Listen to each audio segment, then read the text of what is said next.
Banc public est un lieu d'échange, un espace pour s'exprimer ouvertement. Sur le banc cette semaine, y a-t-il assez de bonnes nouvelles?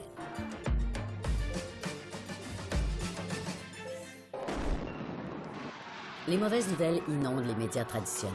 Afin de proposer une vision plus nuancée de notre monde, Laurent Imbeau a créé Goodness TV, une web télé consacrée aux nouvelles positives et à l'engagement social.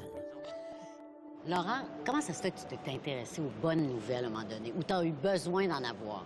C'est parti d'une simple conversation avec maman qui avait 92 ans, qui me dit un jour, « Je suis contente de mourir bientôt. Je ne reconnais plus le monde dans lequel je vis. Je vois plus l'espoir dans le monde. » Et ça m'a amené à réfléchir au fait qu'elle était isolée dans sa résidence et son véritable contact avec le monde, c'était la télévision. Et je me suis rendu compte que maman, comme des millions de personnes, avait un reflet du monde qui n'était pas le monde dans lequel elle vivait. Véritablement, c'était un condensé de mauvaises nouvelles. Le monde va mieux aujourd'hui, sauf que ce qu'on nous montre, c'est ce qui va mal.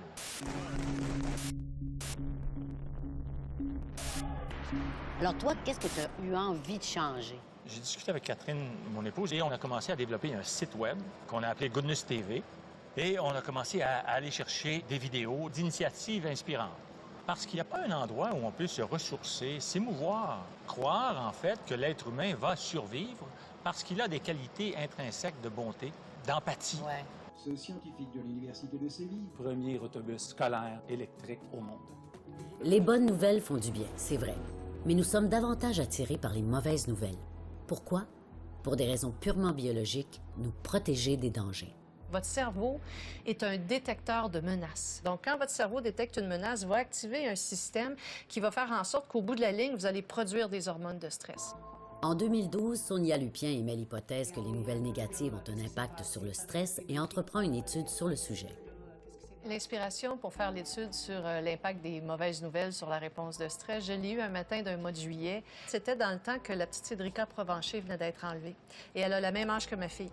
Et j'ouvre le journal et là, c'est écrit « Allons-nous la retrouver assassinée? » Et en lisant ça, j'ai une réponse de stress. Je me suis dit « Tiens, quand on lit des nouvelles négatives, est-ce qu'on produit plus d'hormones de stress? » Pour répondre à la question, on a pris 2 groupes séparés d'hommes et de femmes.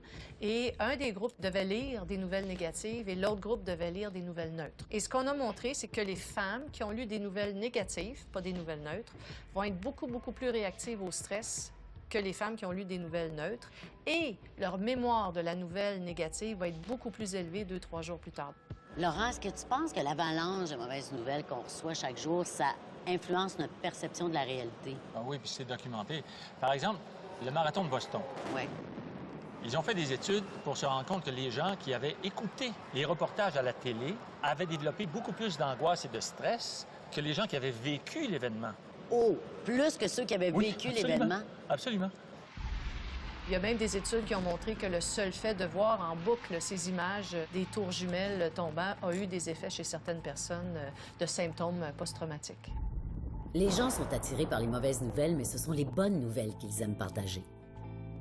Il y a des études qu'on appelle de contagion émotionnelle sur Facebook où on regarde qu'est-ce qui est échangé et qui démontrent que 80% des informations échangées sur Facebook sont positives. Donc, ça veut dire que naturellement, l'humain préfère échanger des nouvelles positives. Les gens ont besoin de nouvelles positives, mais aussi de poser des gestes concrets pour améliorer leur monde. Il y a maintenant l'embryon d'un réseau mondial qui est en train de se créer parce que les gens ont soif d'agir. Oui, c'est ça. On a besoin de se sentir autre chose qu'impuissant. La meilleure façon d'arrêter un système de stress, c'est d'avoir l'impression d'avoir le contrôle sur la situation. Parce que le seul fait de sentir que vous avez le contrôle sur la situation envoie le message à votre cerveau que c'est pas une menace à la survie. Il va arrêter de produire les hormones de stress. Tout est prêt pour le tournage de tout à l'heure sur le piano? Oui, c'est bon, ouais. Ce qui m'impressionne beaucoup dans votre initiative, c'est que vous donnez aux gens des solutions, des moyens d'agir. On a mis sur pied Goodness TV Production et on a lancé, il y a quelques mois, la Minute Positive. Tous les lundis matins, on a une capsule d'1 minute sur quelque chose de positif. Les citoyens, au lieu de juste passer dans la rue, vont s'arrêter. Et à la fin de cette minute-là, il y a un tableau qui apparaît et il y a une case pour une action personnelle. Et une fois que tu as choisi ton action, tu la mets sur ton Facebook, sur ton Twitter.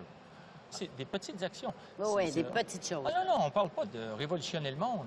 Mais s'il y a 1000 personnes ou 10 000 personnes dans une journée qui font un geste, c'est l'effet du papillon. Là, Oui, tu sais. oui, complètement. Et là, je crois que c'est comme ça qu'on va arriver à changer, peut-être pas le monde, mais changer son monde.